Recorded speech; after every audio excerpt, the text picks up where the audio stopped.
할렐루야. 오늘 이 아침에는 베드로전서 4장 15절부터 19절에 있는 말씀까지 말씀을 보겠습니다. 말씀을 같이 봉독합니다. 너희 중에 누구든지 살인이나 도적질이나 악행이나 남의 일을 간섭하는 자로 고난을 받지 말려니와 만일 그리스도인으로 고난을 받으면 부끄러워하지 말고 도리어 그 이름으로 하나님께 영광을 돌리라.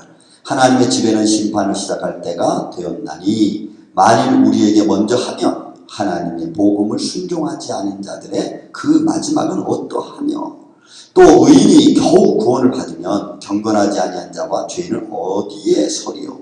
그러므로 하나님의 뜻대로 고난을 받는 자들은 또한 선을 행하는 가운데에 그 영혼을 믿으신 창조주께 의탁할지니라. 아멘. 자, 어제 말씀을 제가 드리면서 잠깐 또 한번 말씀드리겠습니다. 어제 말씀은 너희가 고난을 받으면, 너희가 혹시 시험을 받으면 그리스도의 고난에 참여한 것처럼 기쁘게 여기고 이상한 일 여기지 말라고 말씀드렸습니다. 그런데 이제 오늘 말씀은 그럼 그 고난당한 자가 어떻게 그 상황을 대처하느냐라는 말씀으로 오늘 사실 들려주고 있는 겁니다. 자, 한번 어떻게 대처하나 좀 봅시다. 자, 고난당합니다. 연단당합니다. 어떻게 대처하나 봅시다. 15절. 너희 중에 누구든지 살인이나 도둑질이나 악행이나 남의 일을 간섭하는 자로 고난을 받지 말려. 이거 간섭하지 말아요. 자, 우리가 주위에서 막 싸웁니다. 간섭해야 될까요? 안 해야 될까요? 참 애매하죠. 근데 무엇 때문에 하는지 우리가 봐야 돼요. 무엇 때문에. 이런 시편 50편에 있는 말씀 16절 이하로 말씀 보면요.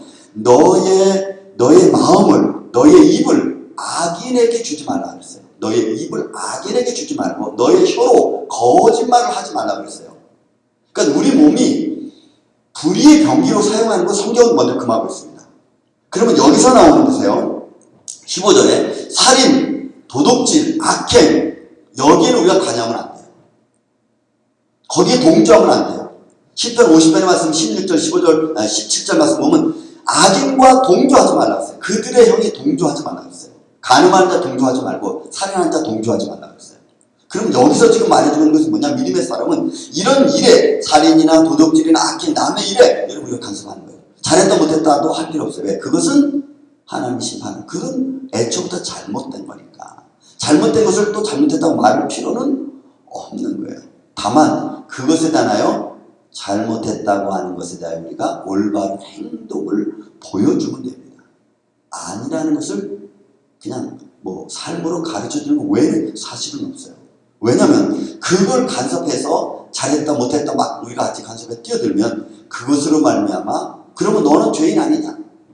그럼 너는 뭐 잘났냐? 이런 식으로 여러분 우리한테 그 죄 지은 사람의 악인이 말하면 우리도 거기 할 말이 없어요. 왜? 나도 죄인이니까. 나도 실수투성인 인간이니까. 그러니까 여러분 믿음의 사람들이 지혜롭고 그저께 말씀드렸던 정신을 차리고 우리가 신중하게 대처하는 것이 무엇인가, 어디에 우리가 간섭하고 간섭하지 말아야 되는가 좀 얘기하고 있는 거죠. 그 간섭함으로 내가 고난을 받으면 여러분 이게 이렇게 힘든 거죠. 어려운 거예요. 그렇지만 만약 그리스도인으로 고난을 받으면 부끄러워하지 말고, 여기 그리스도인의 고난이라는 이 고난도 여러분 앞에 나온 똑같은 단어입니다. 여기서 그리스도인의 고난은 간섭해서 그들과 같이 논쟁을 벌려서 당하는 것을 말하는 게 아니에요. 예를 들어서 그렇게 간섭하지 않아도 우리는 그들이 우리한테 물으면 우리는 그냥 표현해요. 내가 생각하기에는 그건 잘못했다. 그래서 그리스도인의 모습을 보여줬을 때 그들이 나를 향해서 꾸짖는 것은 그건 괜찮아요. 왜? 내가 그리스도인의 모습을 보여줌으로 해서 당하는 일이니까.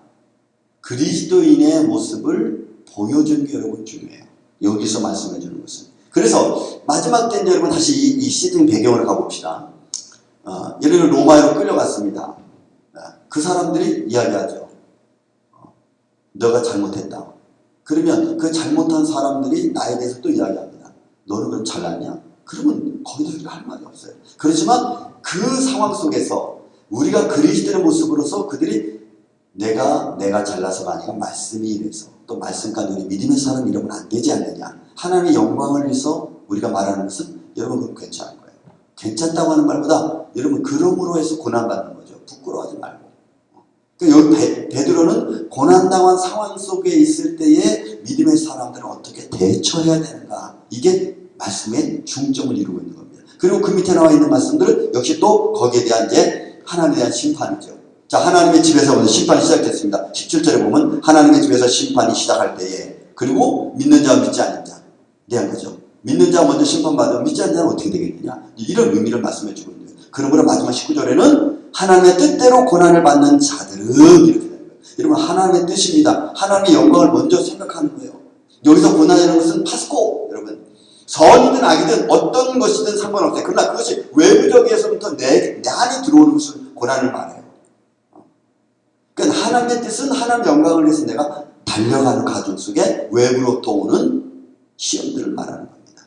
그러니 우리 믿음의 사람들이 하루하루 삶을 살아가는 데서 내 주위 환경에서 벌어지는 것들에 대하여 어떻게 내가 대처하고 믿음의 사람으로 신중해 나가는가, 이런 모습을 지금 베드로는 말씀으로 들려주고 있는 겁니다. 여러분, 심판이 하나님 집에서부터 시작된다면 믿지 않는 사람들은 불보듯 뻔한 거예요. 왜? 믿는 사람들이 하나 앞에 서야 된다면 믿지 않는 사람들이 어떻게 서겠어요?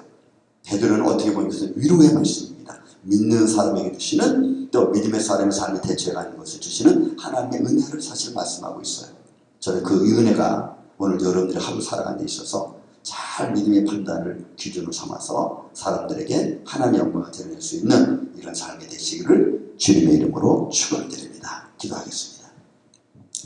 은혜로우신 아버지 하나님, 내가 마음으로 또 생각으로만 갖고 있던 일들이 내 삶의 환경 속에서 내가 대처해야 되는 삶으로 나타내야 된다면 그리스도의 뜻대로 받는 고난이 되게 하여 주옵소서. 하나님의 뜻을 따라 받는 고난, 그리고 그 속에서 하나님의 영광이 있음을 먼저 바라보게 하여 주옵소서. 하나님의 집으로부터 심판이 임한다고 했습니다. 그러면 믿지 않는 자의 모습은 어떠할까요? 아버지, 오늘도 우리가 믿는 자의 모습을 잃어버리지 말게 해주시고 우리의 삶의 환경 속에서 믿음으로 지혜롭게 잘 대처해 나갈 수 있는 이 복된 하루가 되게 하여 주시옵기를 원하옵고, 사랑이 많으신 예수님의 이름으로